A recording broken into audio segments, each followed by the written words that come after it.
Kjo e shtun në një nga pikat më të frekuentuara turistike të vendit në Theth ka nisur ndryshe, që në orët e para të mëngjesit qetësinë e fshatit e kanë thyer zhurmat e fadromave dhe prania e forcave të shumta të policisë.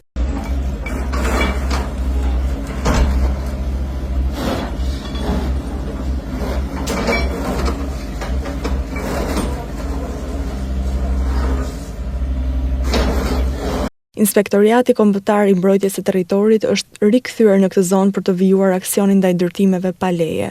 Në fokus është shembja mbi 30 ndërtimeve të tjera. Ndërkohë, banorët janë njoftuar paraprakisht për ndërhyrjen, ndërsa operacioni po zhvillohet nën masa të rrepta sigurie. Duhet tekstuar se ky është aksioni i dytë në Thellë gjatë këtij viti. Në muajin korrik, IKMBT-ja ka prishur rreth 70 objekte, kryesisht struktura akomoduese të ndërtuara pa leje në zonën e mbrojtur. Thethi është në vëmendjen e autoriteteve për shkeljet urbanistike.